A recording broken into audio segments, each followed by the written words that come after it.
Bitawan, ano ka? Oh, sige. Ayan. Sige. So ito nga mga master, for today's video, wala tayong mga sementeryo o mga gala sa mga abandonadong lugar. Kundi nandito tayo ngayon sa Roxas, Capiz para pag-aralan ang pag-drive ng motor. O diba, galing pa tayo talaga ng Capiz para lang pag-aralan ito o nagpunta pa tayo. So yan, hirap na hirap ako kung papaano dahil itong motor na may clutch, ito yung ating pag-aaralan ngayon kung paano. Kasi nung aking mga dinadrive sa makalipas ng almost 20 years na pagdadrive, ay isang beses lang ako nakapag-drive ng may clutch. Pero ito, nagpaturo ako sa aking kaibigan na si MJ. At ito na nga, nakakatawa dahil medyo nagluloko pa yung nabili niyang motor. Ang bili niya dyan, kung hindi ako nagkakamali, is nasa 10k ata or 8k, hindi ko matandaan. Pero yung binili niya yung motor na yan, kompleto naman yan. At nag-practice kami dito sa isang subdivision na malapit lang sa kanila. Pasensya na kayo sa boses ko kasi inaantok na ako. Anong oras na kasi? Alas 4 ng madaling araw. Nagbo-voice over pa ako. At ito, sinubukan niya muna sa akin ipa-demo and then ako na yung susunod.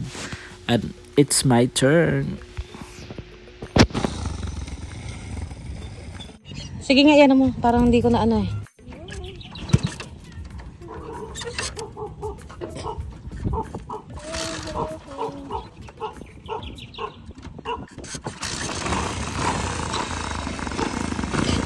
Piga muna sa kadang. Oo. Hindi, piga muna yan. Yan. Oh, yan.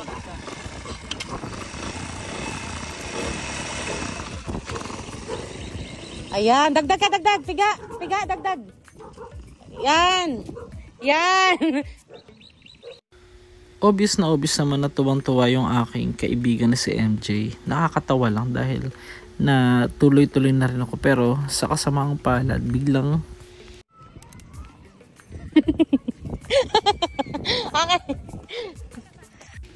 iyan nga, biglang namatay yung makina. Ikaw ba, kailan ka ba nakapag-drive ng may clutch? Or nasubukan mo na bang mag-drive ng may clutch? So for today's video ay pag-aaralan natin kung paano mag-drive ng may clutch na motor. Ang sabi nila, ang pinaka-safe na i-drive mo o ang safe na motor na magandang i-drive, yung may mga clutch daw talaga. Pero hindi ako masyado kasing sanay. Siyempre, nagpa-practice pa lang tayo. Kaya ito, susubukan uli natin, guys. Oo, nabitawan mo na.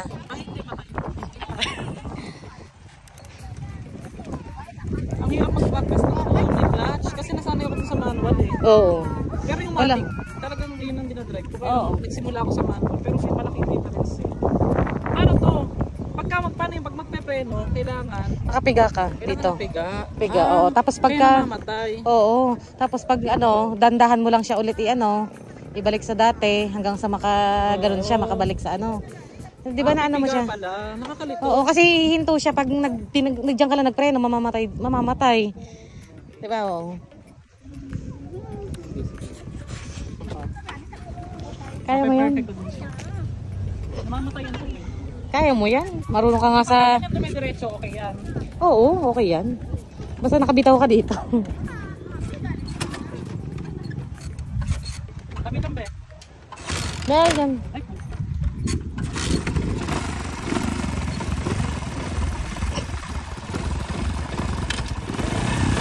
bitaw, dandahan. Dagdag!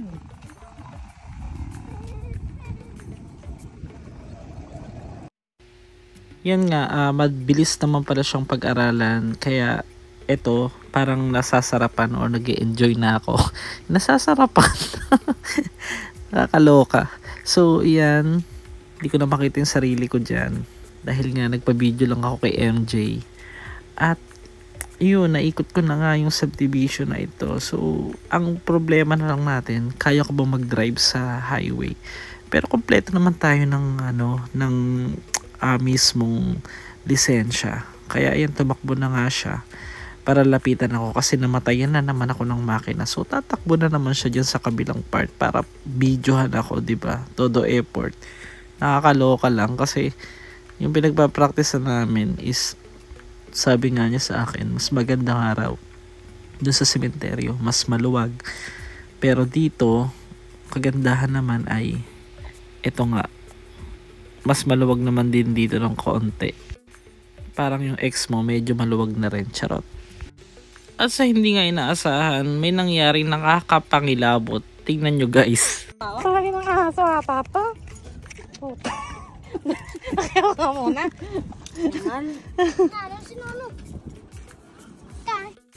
Sa kasamang palad, hindi ako agad natuto ng araw na yan at nakaapak pa ng ETA ang aking friend na si MJ. Kapag sineswerte ka nga naman, hanggang dito na lang muna. See you again.